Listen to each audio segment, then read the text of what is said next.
Good morning class. So today we are going to learn about world distribution of minerals.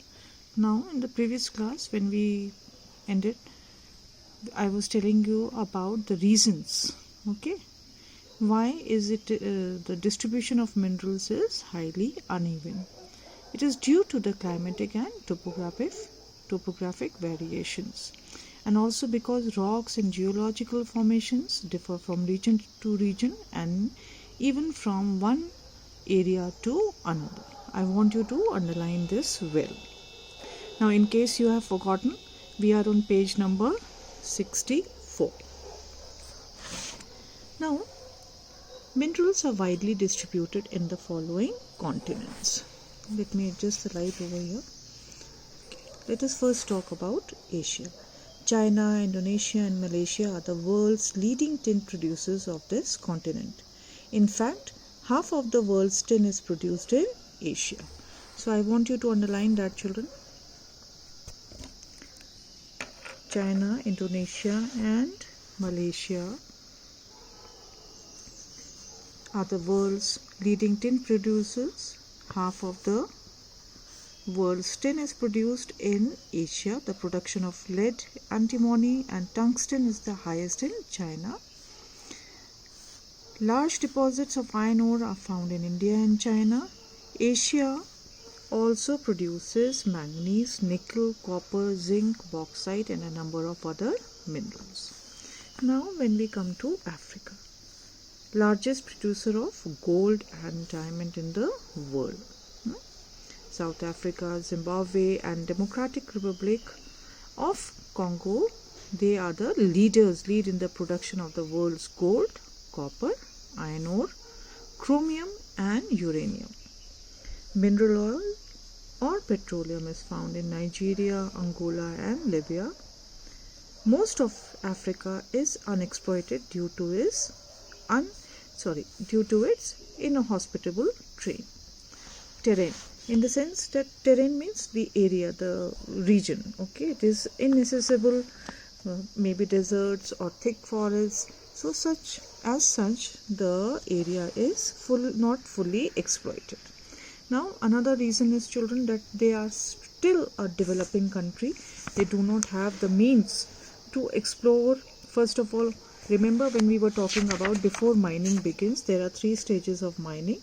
First is the prospecting, then the exploration and exploitation. So these countries, they did not have the required technologies. They were depending on other outside help. But slowly things will improve and things will change. Now we come to Australia.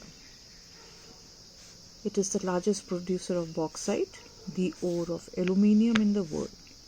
Leading producer of gold, diamond, tin, nickel and iron ore, right? While copper, lead, manganese and zinc are also found in rich quantities. So this is what when we talk about Australia. Now let us come to Europe. Rich deposits of iron ore in Russia, Ukraine, Sweden and France make Europe the leading producer of iron ore in the world. Other minerals found are copper, zinc, manganese, nickel and lead. Now we come to North America. The regions of mineral deposits are located in 3 different zones: the Canadian Shield, the Appalachians and the Rocky Mountain ranges of the West. Remember when we were learning about the continent of North America, I had explained in detail about the Canadian Shield, the Appalachians and the Rocky Mountains. Now minerals extracted from these regions are iron ore, nickel, gold, uranium, copper, lead and zinc. The Great Lakes, remember the 5 lakes of North America, they are known for its rich iron ore deposits. So please make sure that you are underlining everything. Coming to South America. Brazil, world's largest producers of iron ore and tin. Chile and Peru lead in the production of copper. Other minerals found in South America are chromium, manganese, diamond, asbestos, gold, silver, platinum, zinc, bauxite and mineral oil. Minerals in South America have not been fully exploited on account of inhospitable terrain. Now see, children, Again, the same reason what applied in Africa apply in South America also. Again, all the countries except a few are struggling, or because of political reasons and all, there is no stability, and the know-how technologically it is not so advanced, but things truly are changing in this continent also. Coming to Antarctica, we already know that the continent of Antarctica is covered with layers of ice which go to kilometers, several hundreds of kilometers. So Antarctica has large deposits of gold, silver, iron ore, coal and oil. This continent has neither been explored yet under the Antarctica Treaty, which prohibits the exploration of any mineral deposits, as it will harm the environment over there or the ecological system over there. So as such, a treaty has been reached by the major countries of the world, especially when we are talking about the United Nations, under their guidance, that a treaty has been reached and this area will not be touched. Now, distribution of minerals in India. Sufficiently rich in mineral resources. As per the estimation given by the Geological Survey of India, on one hand, India is rich in iron ore. Okay, how much? How much do they produce? 1/4 of the world's iron ore reserves. Then coal, manganese, limestone, bauxite and mica, and also exports these minerals. Okay. India is poor in which non-ferrous metals like zinc, lead, copper, gold, sulfur, crude oil and natural gas. India has to import these minerals to meet its requirements. Though gold deposits are there, but not enough. Now over here in this pie chart, they have shown the state-wise mineral production in India. Okay, Jharkhand 29.5%. Again, we are talking about the Chota Nagpur plateau, the plateau region. Madhya Pradesh, same thing. West Bengal has 10.7%, whereas the rest of India produces around 43.3% of minerals. Now coming to iron ores.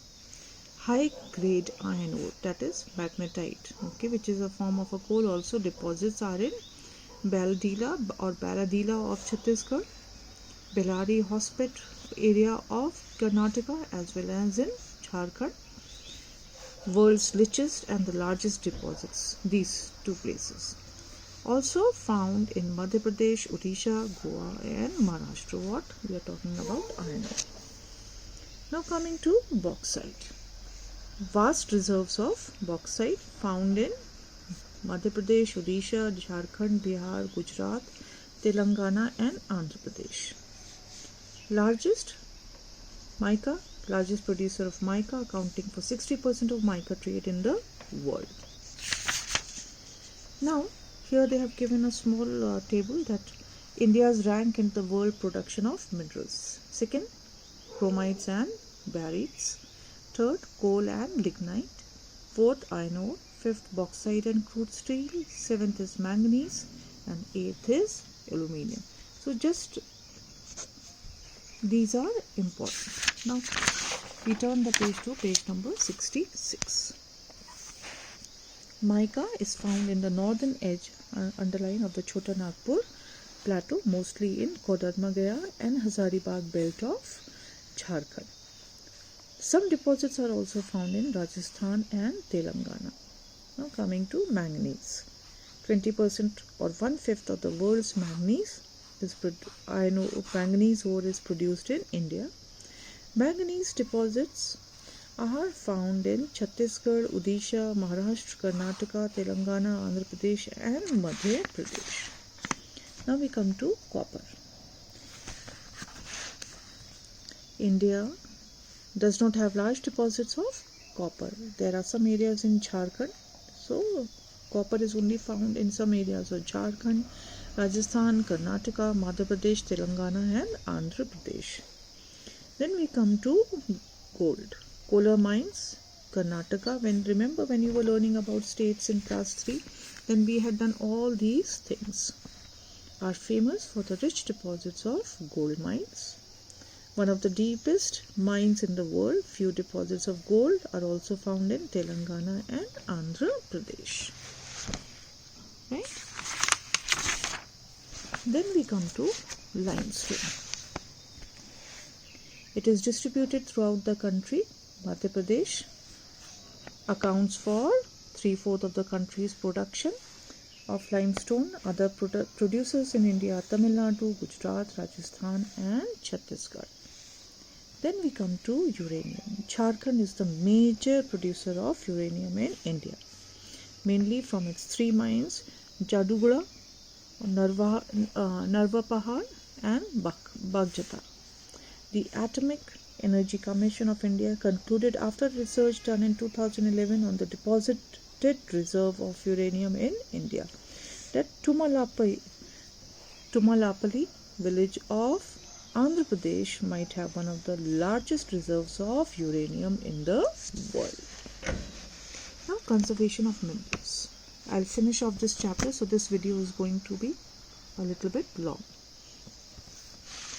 First of all, conservation is required, children. Why? Because we have limited resources of minerals and iron ore on this earth. So what is needed is recycling, then some biodegradable or synthetic substitutes, using substitutes, efficiency in mining. The less we disturb the earth and the more we are able to extract, and efficient planning and management. Now,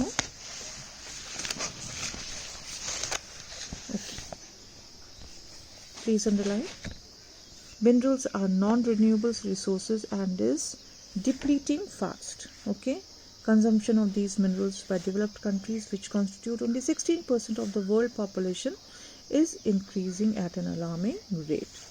It is therefore necessary to adopt the certain conservation methods. The main measures of conservation related to minerals are, first of all, is recycling. What is that?